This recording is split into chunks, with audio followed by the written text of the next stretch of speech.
Next for me, Quinshon Judkins, Ohio State running back. I mean, just a battering ram between the tackles. I think he'll be a second-round pick. I think he'll be a lead back where he goes. I really like the Bears at 39 or 41 to look at Quinshon Judkins, assuming they don't get Genty. I just think that, you saw him in a committee this year with Travion Henderson at Ohio State, but you go back to the 2 years at Ole Miss where he broke over 70 tackles each year. This is a really, really strong downhill runner. I think he's got more on the bone as a receiving back as well. Classic case, like Genty and Hampton are special. If they're not in this class, Judkins is getting propped up more. But once again, losing some of that spotlight because of the guys in front of him and the fact that he transferred to a place where he was in a work share. But he's very, very efficient. He's very strong, and I think he's underrated right now, to be honest with you. And for the next pick, I'm going to take Travis Hunter, who Adam Schefter is reporting as the most likely pick. At number 2 overall for the Browns. And Connor and I talked about this back at the Combine not that long ago. Connor, what's your best bet in this market? I'm going with the board here and taking the Browns at plus 350. I think that's a pretty good number, all things considered. Why isn't this just a coin flip? A lot of people think Abdul Carter is going number 1 overall, or that if somebody trades with the Titans, they're coming up for Cam. So if the scenario number 1 is Cam or Abdul Carter, I mean, I'm looking at Travis Hunter and thinking he goes there at 2. No, I'm with you, Connor. Plus 350 Browns. That's the bet. That's the bet for me. I think that's the most logical thing. I think the Browns will take Carter or Ward, and then Hunter falls to Cleveland. Nice call. Good price there, because the price is very different now. I think it's minus 300. Minus 300. So you locked in it at plus 350. Well done there, Connor Rogers. And I guess you're thinking here with this pick that if he's going to the Browns, he's going to play primarily wide receiver or play enough wide receiver to be fantasy relevant. Yeah, it was interesting hearing Kevin Stefanski at the Combine talk about Travis Hunter, where I think he understood that, he is such a talent that you need to play him both ways and give him the chance to be Ohtani-esque. But we'll see. Do you think that if they do play him primarily wide receiver, is he going to get cornerback packages, or how's this going to work? That's a weird one, right? Like, that's something it's hard to go in defensive meetings like that. It's hard to, and he's not going to go, I don't think, play the slot. He's an outside corner, in my opinion. Do you play him at free safety? Like, he could do that. I think he could do that. It's not even I think he could do that. The ball skills of free safety would be insane. He probably more of like a roamer. Right. Anyway, So maybe that's the way you do it. I don't think you're saying, hey, go be our number 1 corner for 15 plays. Yeah. That's not translatable. But being a free safety on the back end with ball hawking range. That makes more sense versus, because I'd always thought what would happen here is that a team would say, like, you're going to be our number 1 corner. Right. And then we're going to have a package of plays for you as a wide receiver. We're going to have a set package, whether it's 10 snaps, 15 snaps, whatever. We're going to have a package of plays. And that, for our purposes, while you're like, oh, he's not going to play a ton of snaps, the fact is you're not bringing Travis Hunter out there on a run play or to run wind sprints. Chances are that if Travis Hunter's on the field in a pass play, he's one of the first reads on that play. And so even if he's only playing 15 snaps as an offensive weapon, chances are he's going to see the ball 8, 9, 10 times, and that might be enough, right? And so for him to be a productive wide receiver 3, 2-ish in that range, again, at the moment, Kenny Pickett's the one throwing him the ball. So, Well, look, we've seen him take screens to the house. Kenny Pickett, can you throw a damn screen? I think you can. I think you can do that.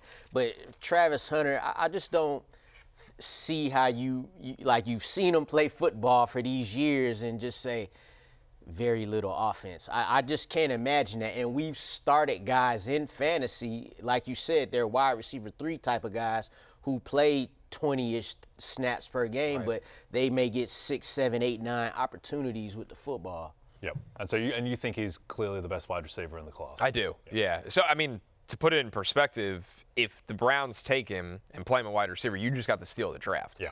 You got a guy that should have went where you took Tet McMillan. Yep. But we don't know that as for certain yet. Yep. Right. So there's a little risk here. So in your second round, you got a great pick, but you effed up your first pick, is what I'm hearing from Connor. Yes. You completely blew your first pick. You should have taken Hunter. Yeah, or you have 2 great receivers. And there were 3 picks in between where you guys didn't take Travis Hunter as well. Well, and honestly, that's one of the dangers here with this when you're doing a draft. And by the way, I'm in a draft next week for one of my dynasty leagues where we do the draft before their NFL team, which it always gets dicey there. So you just sort of have to you just draft talent and hope. Have you done any like mocks in that scenario? Because I have, and Travis Hunter's going 9 to 12, and like without knowing the team, obviously he's going like at like 9 to 12. So if you take him at 7, it's like you kind of getting ahead of the curve right now before you know the team. Because if you know the team, you're probably taking them where you took Tedder or McMillan. And the other thing I'll say is that because right now the people, you're either, if you're drafting now, chances are you're either doing best ball or you are drafting dynasty. You're doing your rookie dynasty drafts. Connor, do you think as you project out Travis Hunter and we think about it, feels like, could you see a scenario where maybe he starts out being primarily a corner or free safety, as he's saying, then he's got a package of plays at wide receiver, but as his career goes on, then maybe he does more wide receiver? Because I sort of feel like, anecdotally, wide receivers have a longer shelf life, that it's a position where you can last in the NFL longer. And the pay is significantly better. Right. So that's a problem as well. There's a chance. It's going to, because the reality is he has no control over his situation right now, right? And he's been vocal, rightfully so. I want to play both sides full time, all of that stuff. But there will be a couple years from now when you get back to the bargaining table, because you could do that after 3 years of being an NFL veteran, that he will have control. He could say, I will go into free agency as a wide receiver, or I will. So there will be a time where he has that overall control. It's going to be fascinating to watch Travis Hunter, because I think he is truly hell-bent on trying to play both ways, at least the first couple years of his NFL career. And I mean, I'm not betting against this guy anymore. Like, I'm just done. Like, what more do I need to see to just? It'd be really hard physically on the body, but we'd be here on this desk the first couple of years talking about him in fantasy every single week. Yep. All right. What's your next pick, Matthew? All right. Well, so again, not my next pick, because again, if you'd listen to the premise at the top, it's just as if I was for the first time picking 1-8. It's not a 4-person league. Okay, noted. Right. All noted. Yes, all right, fine. It's for the love of God. You have one job. Yeah. Producer Pete will be scoring this league, by the way. I'm sure he will be. I'm sure producer Pete. Well, anything not to talk to his kids. Yeah. Let's be clear. Now that he's won the basketball championship, he's like, now what do I have to do? I'm scoring the mock draft from Fantasy Football Happy Hour in April. Not you, kid number 2. I don't have time. I'm scoring something here. Well, that's what I've understood is that he's got them numbers. You know what I mean? It's just easier than learning their names. They wear T-shirts? Yeah, he's 1, 2, and 3. It used to be Georgia. Now it's just number 1. Right. Yeah. Exactly. I'm going to go with somebody that I thought Connor, you could have taken at 6 when you went Judkins, and because I think him and Travion Henderson are sort of right there next to each other, right? This is a guy who's just a home run hitter, very good pass protector, so I think he's somebody that could immediately be kind of a 3-down back. Somebody who's dealt with injuries, obviously, in college, so I don't think you're suddenly going to see him getting the ball 20, 25 times a game. But because of his speed and because of his pass protection, I think he'll be very valuable in PPR formats. And I think to me, high upside case is Devon Achane. Just somebody who gets the ball 15 times a game, but again, one of those is like a 40-yard run, and he's got a shot at taking it to the house anytime. You want him to catch the ball. That's what you want him to do, is catch the ball. And Ohio State was really careful with him this year. It's probably why they went out and probably spent a lot of NIL money to get Judkins there to have that 1-2 punch. And when it brings home a national title, you feel pretty good about those investments. With Travion, you could see him motion out wide. He's a guy that truly can win down the field as a receiver, but they like to keep him around 11 to 12 touches a game. He had that foot injury a couple years ago. It really slowed him down. So it's that weird one where when he's on the field, he can go the distance anytime. Definitely. But he won't be on the field at a workhorse rate. So that's the debate between him and Judkins, and it's a tough one, and will be dictated by landing spots, which we don't know right now. Yeah, but I could see him I literally could see him on the Commanders, right? I feel like his skip because they want to play with speed, they want to play fast, they want a pass catching running back as well. Broncos, I could see. That's the two places you want him to go to. Yeah, I think Commanders and Chiefs could be interesting for a running back like him. I mean Broncos too. I mean. Sean Payton likes pass-catching running backs. They'll take a running back early this year. Yeah, and so it's just whether is it a grinder like Hampton, or is it somebody that they feel like they can use in the passing game more. So just really interesting to see where he lands, but very excited about Travion Henderson. I've had a number of people tell me that I've had one person tell me that they have Henderson at 2 after Genty, that they would have him above Judkins and even above Hampton. The health is why I just couldn't do that. Right. Yeah. It's been a lingering issue. I ain't mad at that either. No.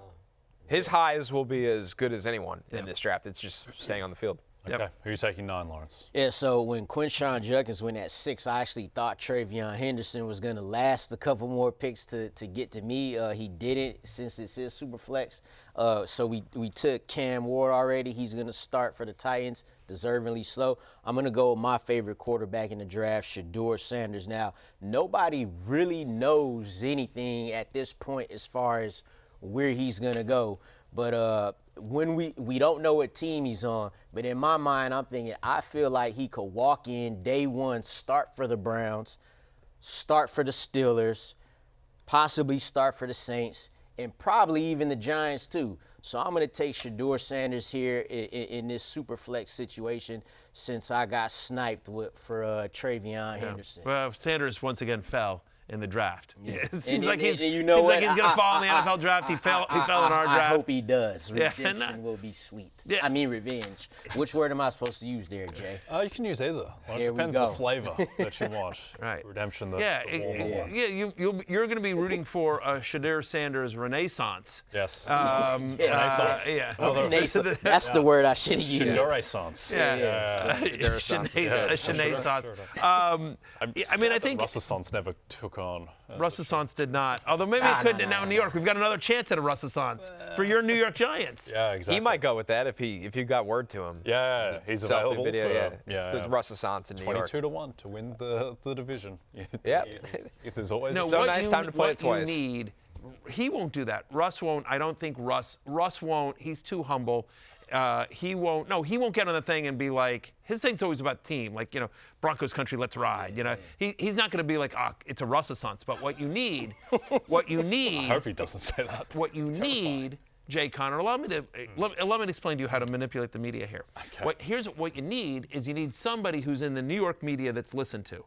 So I would turn to Connor Rogers and I'd say, listen, you have friends in the New York media that people listen to. I mean, he's in the New York media, but I'm saying like people that the people listen to. Right. Yes. Like maybe Connor could get word to Todd Zeal. Yes. And say, Emmy Award winning Todd Zeal. Right, on Mets pregame. Right. And just say, wonder what the payoff would be. right. And just ask one of the guys that you work with, one of the guys that you work with at SNY that people listen to, that and throw out the idea like if the Giants win a game, if it's a Renaissance, or if Russ looks good early, Right.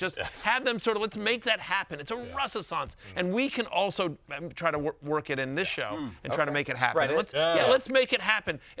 It's somewhat dependent on Russell Wilson playing well. I'm about to 'Cause say, if what he- happened if switch his Jameis start. Winston ended up as the starter? Right. Then what do we do? It's not a Renaissance. That's what it is. Yes. We wanted a Renaissance. It's not a Renaissance. Let's see if Todd Zeal can start that on Mets postgame. Then he could go from there. All right, what's your He's next an pick? Emmy Award winner, Jay. There's nothing he can't do. That's very true. Okay, what's your pick on it? Go Colson Loveland, the Michigan tight end, who, man, it goes back to the Genty Hampton conversation. It's the same with Tyler Warren and Colson Loveland. Maybe the best hands in the draft, really good route runner, kind of fascinated to see where he goes. If he ends up at Denver at 20, the Chargers at 22, I think he can go as early to the Colts at 14. Loveland will be drafted really, really high. He could very well be more productive as a rookie than Tyler Warren, because Warren will be asked to block more than Loveland will. Hey, it's Matthew Berry from NBCSports.com and RotorWorld.com, and I want to thank you so much for watching whatever it is you just watched, or if nothing else, being too lazy to click out of the autoplay after this video started, after whatever it is you actually wanted to watch finished. But now that you're here, I'd like to take a moment here to ask you respectfully now, okay? I'm asking you respectfully to subscribe to the NFL on NBC YouTube channel. You'll get the latest Roto-World fantasy news headlines, all sorts of great shows, including my own Fantasy Football Happy Hour. So go subscribe now. Again, I'm asking respectfully.